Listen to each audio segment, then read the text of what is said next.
Well, hello and welcome to Movement Church on this Sunday, Father's Day. If you're a dad watching today, happy Father's Day. We're so glad to have you dads watching with us today and joining with us today and for Movement Church. And whoever, if you're a dad or not, we're so glad that you joined with us today for Movement Church Online. If you don't know me, I'm Chris. I'm the pastor here at Movement, and we're just so glad that you took some time out of your day on Father's Day or whenever it is that you're watching, that you're catching up with us online. We're so glad that you took some time out of your day to worship with us, to study the Bible with us, to engage with our series Storyteller, because as we go through this series Storyteller, we're looking at the stories of Jesus, the parables of Jesus, to learn the principles that Jesus wanted us to learn from his stories. And so today we're incredibly excited. We're diving into the story of the Good Samaritan. And so we're going to do that right now as we go into part 3 of Storyteller.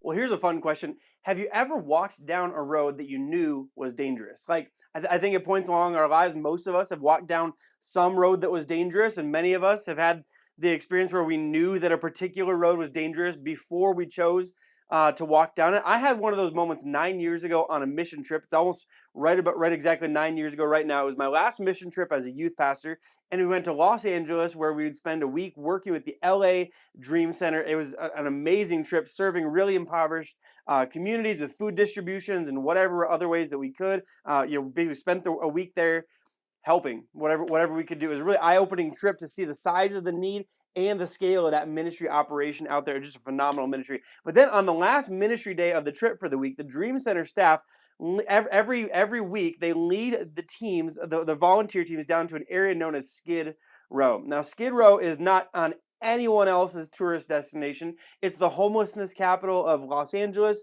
with entire city blocks of tents and makeshift housing and pallets forming walls of tents. Like, it's honestly, like, if you've never been there, it's incredibly hard to describe it to someone. But before they lead you down to Skid Row, they spend an hour on a training so you know the dangers to look out for and potential problem areas where people need to stay close to each other, make sure that they're in groups. Two that I will never forget were that girls should have their hair in ponytails, but preferably buns, so that no one would try to grab or pull them by their hair. That's the type of area that you're dealing with. When you get told that, you know that you were in a pretty unique area. The other thing that I'll never forget was that no one should talk to any member of the opposite sex alone, because of the high likelihood that any women were working as prostitutes and any men could be looking for prostitutes.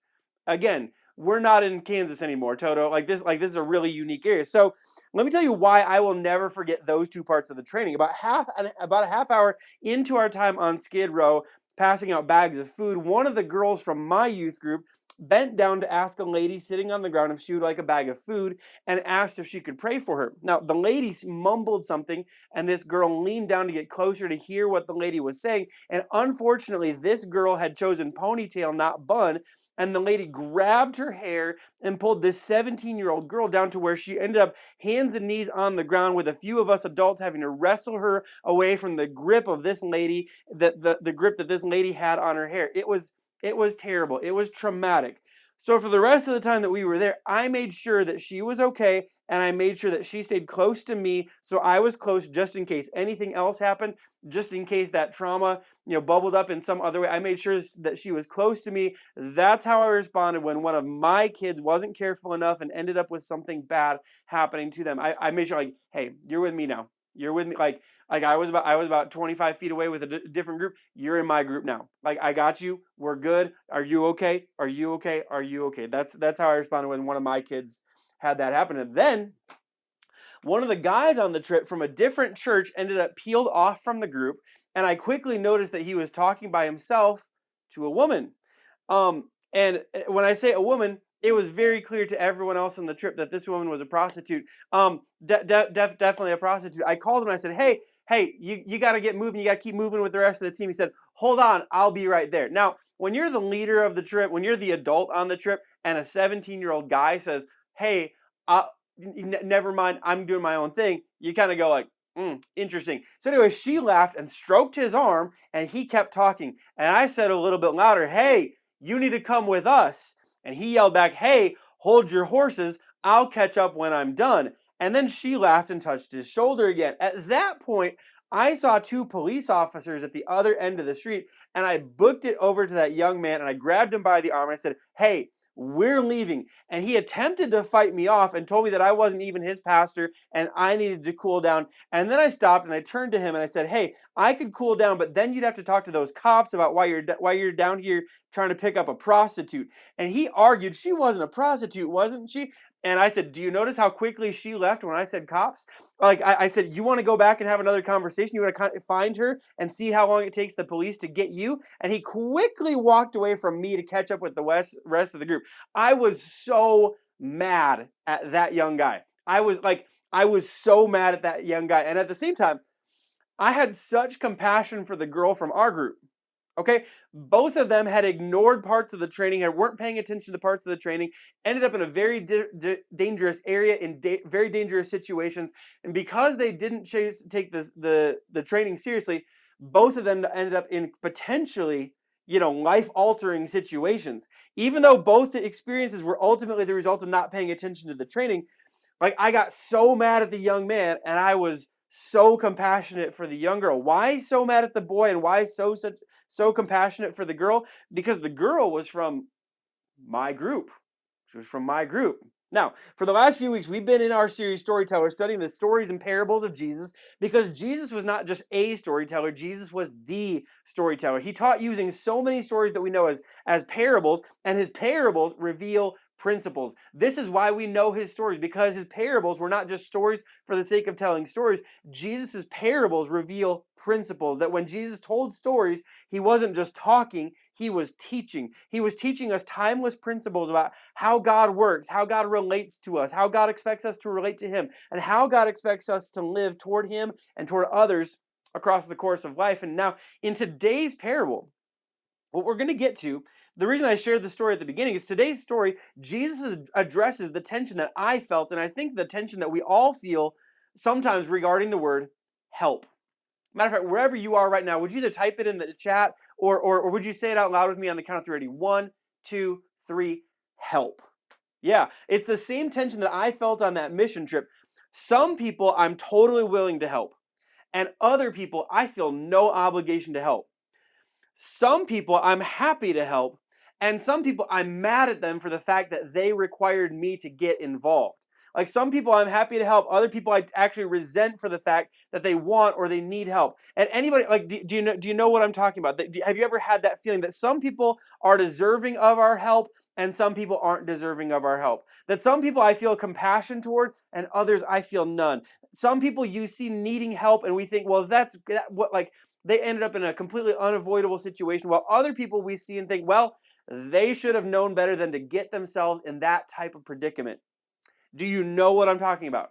Like I think for all of us, we have felt that at some point, at some way along the way of life, that there are some people that we're totally willing to help, and other people we just have a difficult time getting ourselves to the point where we feel anything, or even if we don't need to feel anything, where we would actually be willing to help. And in the middle of that feeling, that's an incredibly normal human feeling, very normal human emotion.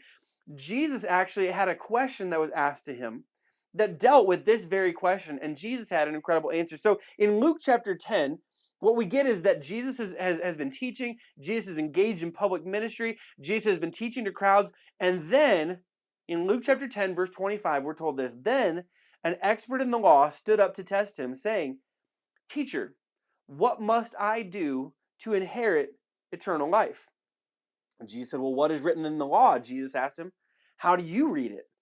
In other words, like Jesus does this crazy thing where he answers his question with a question. He wants to engage a debate. He wants to engage a conversation. He's like, hey, I know the best way for people to learn is not necessarily through me telling you, well, here's what you do, because then you'll find loopholes. He says, well, how do you read it? What's your answer? Let's have a conversation. Let's have a conversation. The man answered, love the Lord your God with all your heart, with all your soul, with all your strength, and with all your mind, and your neighbor as yourself.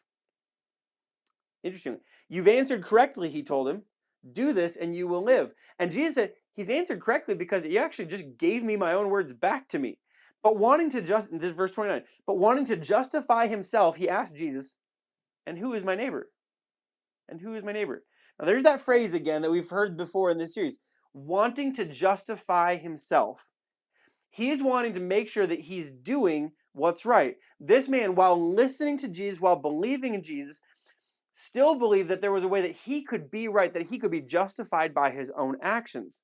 He wants to be doing right because if you do enough right things, you can be justified by your own rightness. He wants to be on the right side. At the same time, there's another dynamic at play here. If you notice when Jesus asked him, well, how do you read it?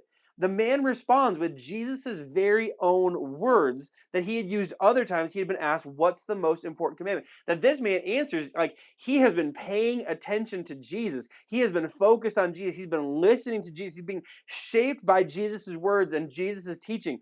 So it would seem this guy isn't pridefully coming wanting to show how right he already is.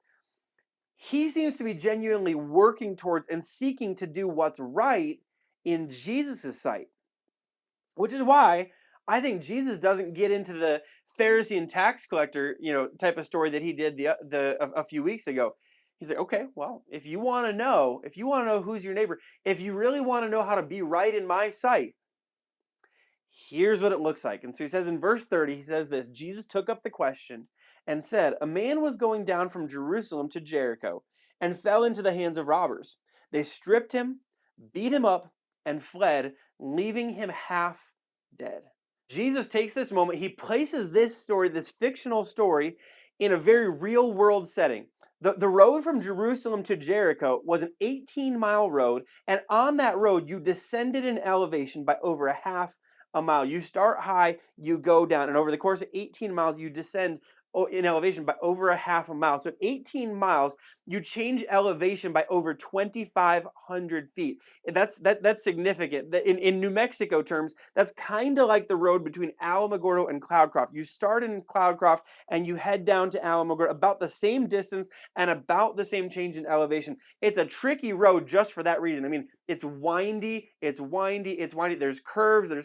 There's rock walls, all of this kind of stuff, because you're going up and down a significant change in elevation in about 20 miles. So that wasn't the thing that made this road the most difficult, though. This particular road from Jerusalem to Jericho was known affectionately as the Way of Blood, because it was common knowledge to everyone that this road was a favorite of bandits and robbers. Again, because of the curves, because of the rock walls, because of the change, it was easy to hide out and be able to spot someone coming. You could see them and well before they could see you. And these bandits and robbers were not bluffing when they threatened and told you, stick them up or else, give us your stuff or else. If you didn't give them your stuff, if you didn't give them what they were asking for, they would take it by force.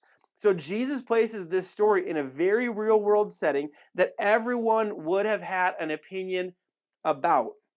An opinion about. He shouldn't have been traveling alone. He shouldn't have been this. He should have known better. He should have been known better than to travel with anything valuable on that type of road. He should have. And certainly, well, those guys all the robbers are the problem. Well, the guys, the problem, everyone would have had an opinion about. And then Jesus well, that's not the end of the story. That was the lead up. Verse 31, a priest happened to be going down that road. When he saw him, he passed by on the other side. And you're like, you shouldn't do that. Well, verse 32, in the same way, a Levite, when he arrived at the place and saw him, also passed by on the other side. And again, there's a reason we all feel what we feel in response to this story. These were the professional good people, a priest and a Levite. These were the priests, was the professional people working at the temples and the synagogues to make sure that everything was done properly in worship of the Lord. A Levite was a person who was in the genetic line of Moses and the genetic line of his brother Aaron, the priests who served, like the genetically, like these were the people groups in the nation of Israel at the time that were supposed to be professional, good people. It was their duty to help those in need. It was considered their duty to have compassion, and if they couldn't have compassion, it was their duty to show compassion anyway. Everyone listening to the story would have been shocked that they didn't do what they were supposed to do, what it was their job professionally to do. They each failed to live up to their duty and to live up to their calling. But before we pass judgment on these guys for their failure to live up to who and what they were supposed to be and what they were supposed to do, maybe they had some reasons. Like maybe they were sick themselves and thought that they would make the situation worse if they had stopped and got someone else sick. Maybe they were rushing off to some other emergency. Maybe they had some thoughts like we have when we see people in need today. Well, that guy should have known what he was getting into on this road. It's his own fault. That's what he gets for traveling on this road. No one should walk this road by themselves. That's what happens when you walk this road by yourself. He's probably already dead. I mean, Jesus knows he's half dead, but the infallible narrator knows he's half dead. But when I just see a guy, doesn't even look like he's breathing. He's probably already dead. There's nothing I can do to help anyway. Or what if it's a trick to get me to stop, and then the robbers actually do that to me? And here's the thing. The reason I bring that up is, aren't those all the reasons that we generally don't stop and help today? It's easy to cast judgment on those guys. Aren't those the reasons that we don't stop today? I mean, that's what you get when this is what happens when everyone knows you shouldn't. Everyone, smarter people, they're smart enough to know not to. It's the reason when we see someone in need, when we see someone who needs help, when we know someone in our life who needs help, it's the reasons that we tend to not get involved. And here's the thing. It's easy to find ways to pass by and reasons to avoid a need if we want to.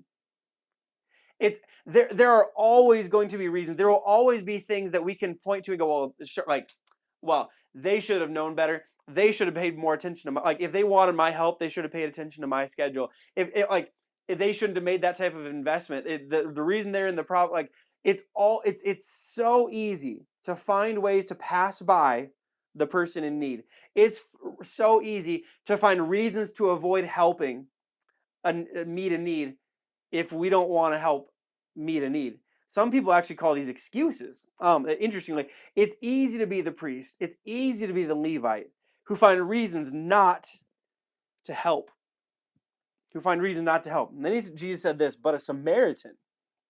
And when Jesus would have said this, culturally, after saying the Levite didn't stop and the priest didn't stop, but a Samaritan, everybody's ears would have perked up, because culturally, Samaritans were these half-breeds. Samaritans were the bad guys by nature. But the way everyone thought about the Samaritans, they were the bad guys. Samaria, historically, was the capital of Israel when Israel split off from the kingdom of Judah. That they left Judah and Israel. Samaria became the capital city of the rebellion against the capital of Jerusalem. Samaritans historically set up worship of other gods other than the God of Israel. In fact, the kings of Israel were so worried that when they split off, that people would still have an attachment to Jerusalem because of the temple, that they would go worship there, that because they didn't want people to travel and have that attachment to Jerusalem, they set up the worship of other gods in Samaria.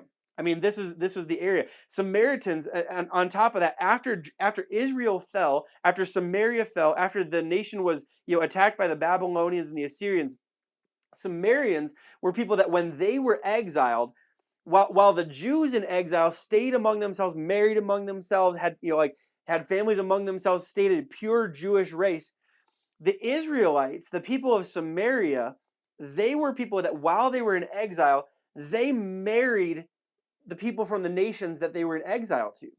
And so they intermarried with other people from other nations in exile, violating the commands of the Old Testament that this was supposed to be a holy nation set apart. They were only supposed to marry within the nation. And so these people, because of all of those reasons, because of the belief that they had turned their back on God, turned their back on the commands of the Old Testament, turned their backs on the most sacred commands of the Old Testament. These were people who couldn't possibly be in the right or do anything right.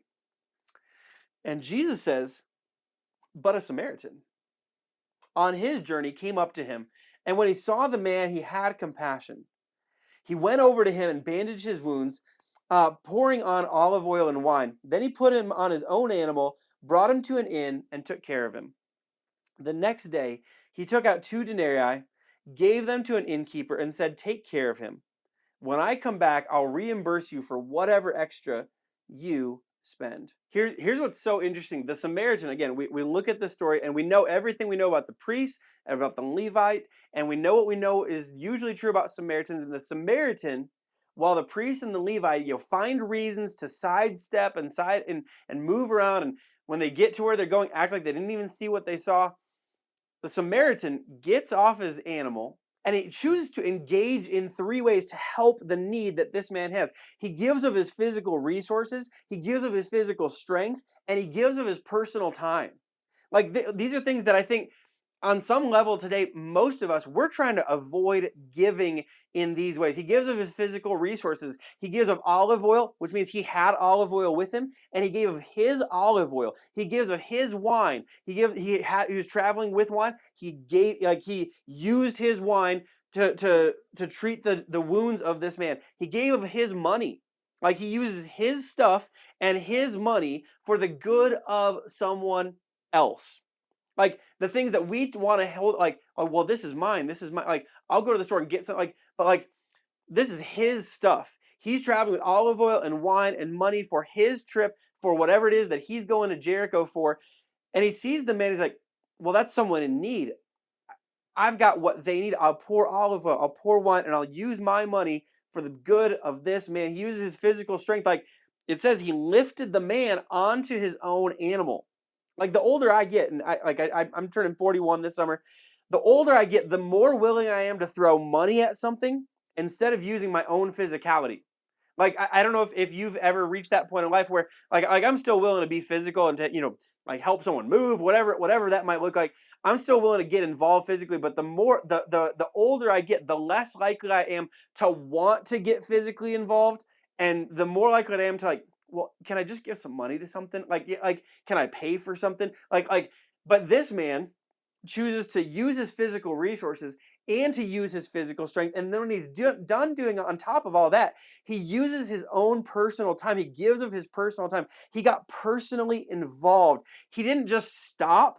He stopped, helped the man get to an inn, stopped long enough to care for his wounds at the inn. And while he couldn't stop forever and stay forever, he chose to have a conversation with the manager and make sure that the manager was going to be personally involved and said, I'll pay for what, like he got personally involved and used his time for the benefit of someone else. He got knocked off of his schedule big time. He's like, I got to walk 18 miles and I got to try to walk 18 miles before it gets dark and before I get, hit by these guys, or at least I got to get to an inn before it's nightfall. He got knocked off of his schedule. We don't know what he was traveling for, but he was traveling for some purpose. He had some reason. No one would make this journey without having a reason to make this journey. He got knocked off of his schedule. He got knocked off of his purpose, and he was okay doing that. He invested his personal time for the benefit of this man who needed help. Now the story finishes up. Jesus said, then just ask this question: which of these 3 do you think proved to be a neighbor to the man who fell into the hands of the robbers? And again, Jesus is not asking a crowd, although a crowd is listening. Jesus says to the man who asked, well, who's my neighbor? He says, well, which of these do you think proved to be a neighbor to the man who fell into the hands of the... You want to do right? You want to do what's right in my sight? Which of these 3 guys did what was right? Which of these 3 guys chose to be a neighbor to the man in need? And the answer is obvious. In verse 37, the one who showed mercy to him, he said. Then Jesus told him, go and do the same. And here's the bottom line of the story, the bottom line of this parable that Jesus chose to teach us. Jesus made the hero of the story the person who helped without hesitation. I mean, the reason that we look and with judgment on the priest is because the priest hesitated and then ultimately like the priest weighed the options and chose to move on. The priest could have gotten involved and hesitated and then walked right on by. The reason we judge the Levite is because he saw the man and hesitated and like I don't think I want to get it. I don't think I want to get and chose to walk right on by. That the Samaritan, who's not the good guy in culture, the Samaritan's the hero of the story because when he saw a person in need, when he saw a person who needed help, he helped without hesitating. He didn't stop and go like, "Well, I only have so much olive oil. I can't make sure I've only got so much wine. I don't even know how much money I have. I don't know if I can get involved." He just simply got off his animal, got off his donkey, got off his horse, got off his camel, got off whatever animal it was, got off of it, knelt down, looked to see if the man was alive. Finding him alive, he was like, "Okay, I've got some olive oil, and that can help you, and I've got some wine, and that can help you, and I've got enough money to pay for your stay at an inn. So let's get you to an inn. And you've got an animal. Like I know I was gonna ride on the animal, and now my feet are gonna hurt. And so but all of that pales in comparison to the fact that you're in need and I can help. And so the hero of the story is the person who helped without hesitation. And Jesus' call to us is the call from this story that if we're going to do right in Jesus' sight, we are called to go and do the same, which means that in our world today, when we see someone in need, when we know someone in need, when there's someone in our family in need, when there's someone in our neighborhood in need, when there's someone in a parking lot in need, when we're driving down the road and we see someone with a flat tire, that our call, like your call, and I know, man, I'm talking about this, and I know that I'm feeling super convicted as I share this. Was feeling super convicted as I wrote it. Our call is to go and do the same, which means that our call is to be people who help without hesitation. Anyone feeling convicted right now? I feel super convicted right now. But here's the challenge that we're called, if we're going to do right in Jesus' sight, we're called to be the heroes of someone else's story because we decide to be people who help without hesitation. That's the call to you, and that's the call to me. So here's the thing: I'm gonna give you two challenges today as we talk about how we apply this. Number one is simply help without hesitation. When you see a need, help. When you see someone hurting, help. When you see someone struggling, help. I love that in our church we I think do such a great job, and so it's the really the ladies of the church who lead this in such an incredible way. But when we're a church that has a lot of babies born, and I think it's wonderful, a phenomenal thing. And every time a baby is born in our church, someone starts a meal train. And if you're not familiar with what a meal train is an online thing that signs. It's actually mealtrain.com. And it's that when someone brings a new baby into their family, or you can use this when someone's mourning, when someone has a loss in their family. But when someone, because everyone knows when you bring a brand new baby home, the last thing that you want to worry about is what you're going to eat. And so the ladies of our church are so great at starting these things and filling them up and signing up and signing up and signing up and signing up, that when people in our church bring babies home, the last thing they have to worry about, and the thing that they all never have to worry about, is what someone's going to cook, because someone from our church is going to show up with meal after meal after meal after meal for 2 weeks or for 10 days or however long it ends up being. We're going to take care of you, and we're going to like that. If you're in need, you got a brand new baby, you've got your hands full figuring out schedules and routines and all stuff. We're going to take care of you, because when we see someone in need, when we see someone who needs help, we help. I love my good friend Alex Rodriguez. He is famous for this simple phrase: love sees a need and meets it. It really is that simple. That we help without hesitation. What helping without hesitation is: I see a need, I'm going to find a way to help. I see a need, I'm going to figure out a way to meet that need. And I may not be the answer to that need. I may not be able to meet that need by myself, but I'm not going to let it go. I'm not going to let the fact that I notice the need and I can't help it stop me from doing something. And so if I see a need and I know I can't meet it, my help is going to be that I'm going to connect with someone who can meet that need. Does that make sense? I'm going to help without hesitation. Helping out without hesitation means when I can, I do. When I can, I do. Now, sometimes what that looks like is, man, what you're asking for, like, I've got my daughters with me and I literally can't help, but can I call someone who can help? I've got my daughters, they can't be out in this type of heat and they can't like, but I can call someone. Can I call someone? I'm just telling you, there's always a way when you see a need. Love sees a need and finds a way to help. It may not be personally helping, but we find a way to help, and we find a way to help without hesitation, without the excuses, without the mental gymnastics that so often come along with well, they shouldn't and I shouldn't, and the big problem in the political thing and blah blah blah. That we just simply like we look past all of that stuff and say like, look, this is a person who needs help. And if there's a way that I can, I'm going to. That's what helping without hesitation looks like. It really is that simple. And then here's the second challenge. And this is the Father's Day challenge today. I want you to help without hesitation, even when we know all the reasons not to. Let me say this another way. Sometimes it's easier to serve a stranger than to serve those closest to us because we know all the reasons they're in that predicament. We know they were taught better. We know they were raised better as dads. Sometimes it's easier to help a stranger on the street than it is to help our own kids because we know how many times we've talked to them about that. Sometimes it's easier to help a stranger on the street than it is to help your spouse because we know we know that if they were just a little more organized, if they were just a little more better paying attention, if they were just again, sometimes it's easier to help a stranger than to serve those that we actually live with or those who are closest than our own family. And sometimes I think the biggest challenge here, if you notice, I think what Jesus points out here is the Samaritan is a complete stranger to this guy. There's no expectation that the Samaritan would help this guy. Who knows but that the priest and Levite, they might have known this guy. They might have known all the reasons that he shouldn't have even been on this road. They were closer to him than the Samaritan was. And I think for some of us, we need to be reminded that Jesus' call to service is not just to help the stranger, but it's to be the father who gives of his time, who gives of his strength, who gives of his resources to help his kids, even when his kids should know better. Who gives of his time and his resources and his strength to help his wife, even though he knows his wife shouldn't be in this predicament on her own. Even though he knows all the reasons this shouldn't be a problem. Like that whatever it is, and this isn't just for dads, this is for moms, this is for family members in general. For so many of us, it's easier to serve a stranger. It's easier to help a stranger who we don't know the reasons they need help than it is for us to help those and serve those who are closest to us.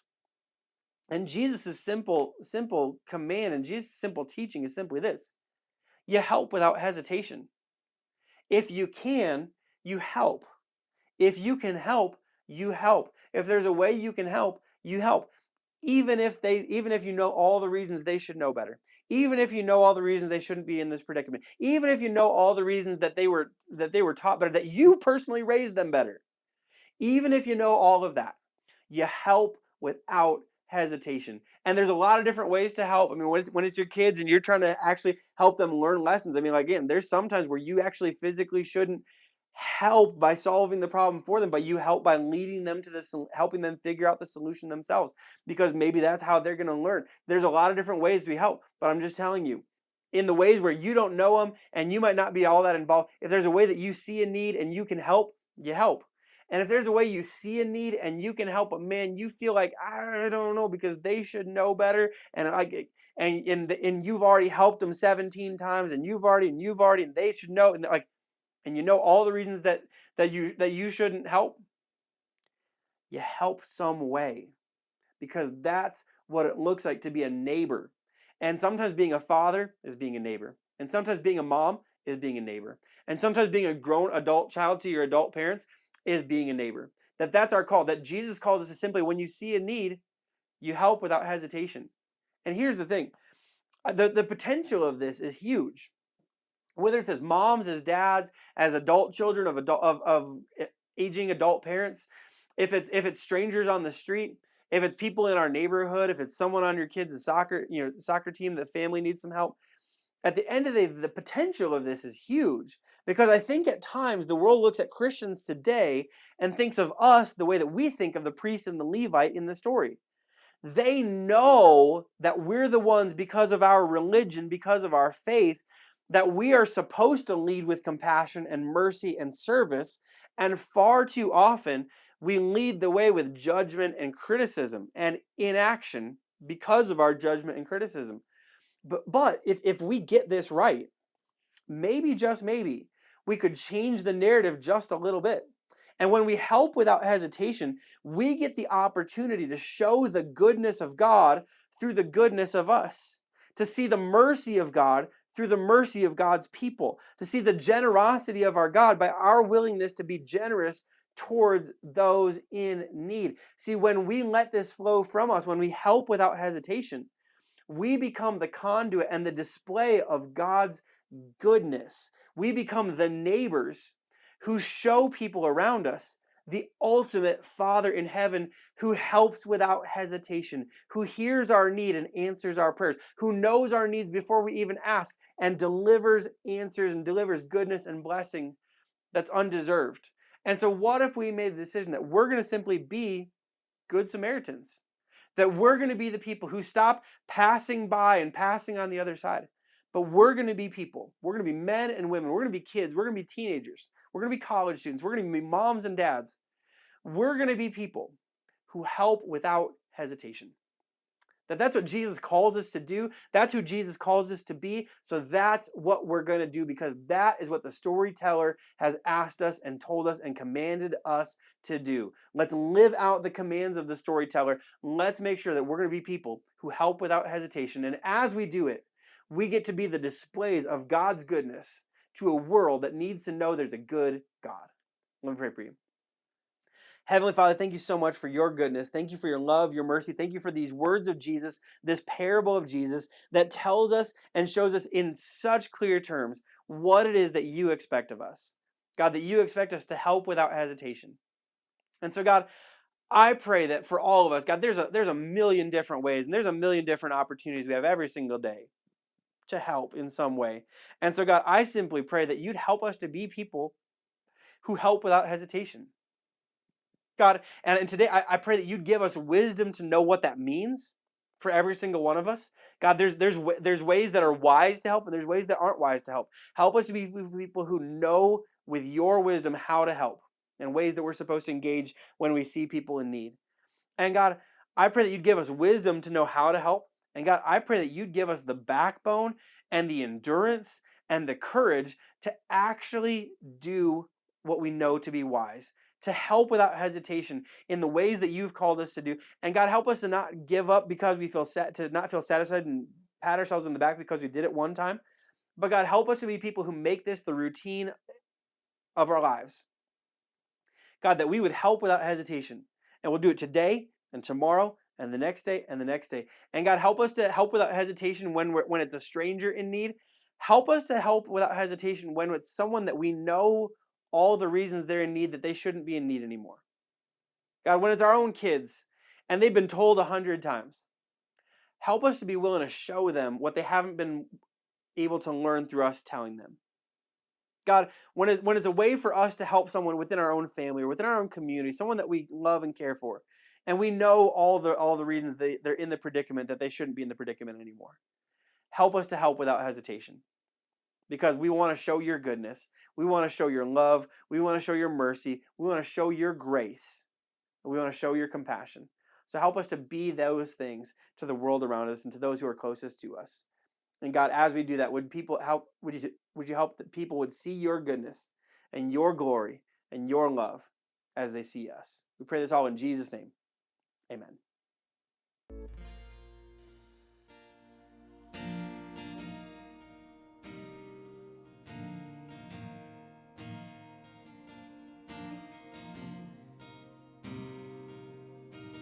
No way that I'm giving up on the edge of my breakthrough. I walked long enough to know there's a grace for me that's still enough, and a hope that I cling to, even in the lowest low. There's still one thing that I know.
no way, no way your promise can fail.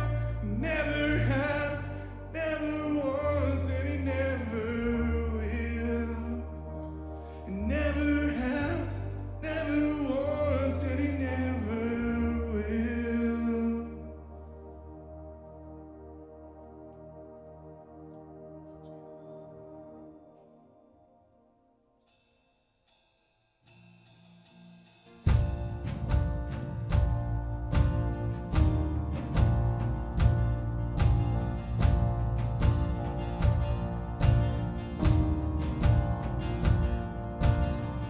I'm calling on the God of Jacob, whose love endures through generations. I know that you will keep your covenant. I'm calling on the God of Moses, the one who opened up the oceans. I need you now to do the same thing for me. Sing it out, oh God, my God.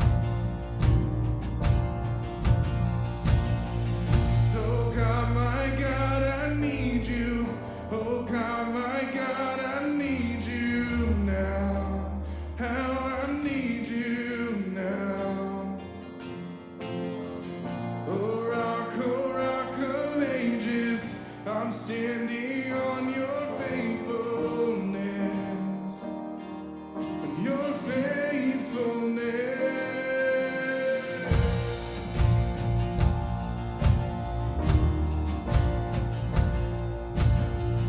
I'm calling on the God of Mary,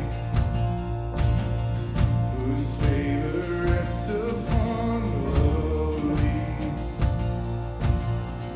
I know with you all things are possible. I'm calling on the God of David, who made a shepherd boy courageous. I may not face Goliath, but I've got my own giants. Oh God, my God, I need you. Oh God, my God, I need you now. How I need you now. Oh rock of ages, I'm standing on your faithfulness. Your faithfulness.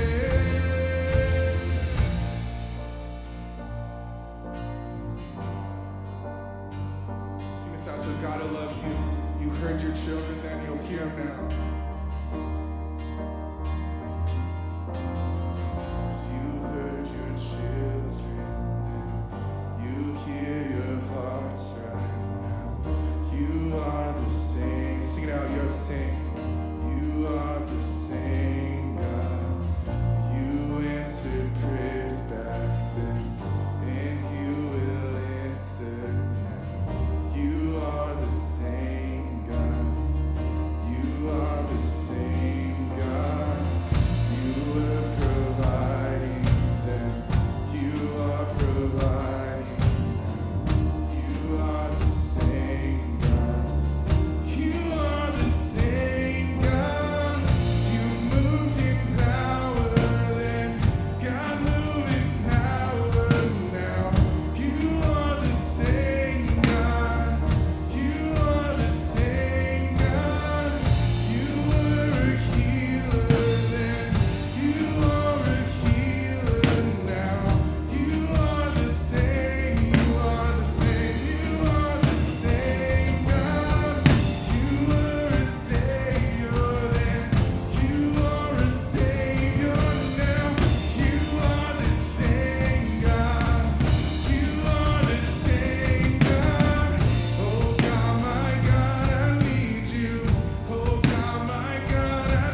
Well, once again, thank you so much for joining with us today for Movement Church Online. I'm so glad that you took some time to do that with us today. And once again, happy Father's Day to all the fathers, all the dads watching today.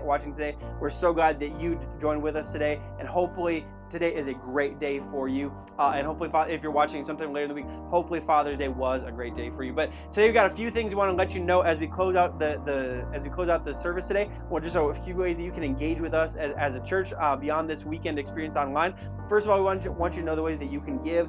If you want to give, if you want to become a giver, if you want to take the step to be a giver, we want to make sure that you know the ways that you can do that. And so they're all on screen right now.